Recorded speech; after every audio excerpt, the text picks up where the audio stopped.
Welcome to Fluent Phonics. Today, we will learn how to pronounce the word that. Bat. Bat. Bat.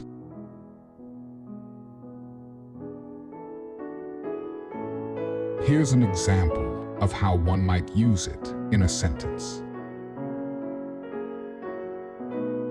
I would like to buy that book on the shelf.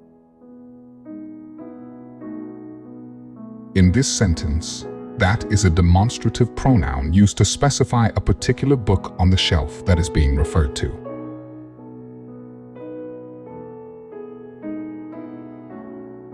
Thank you for your time.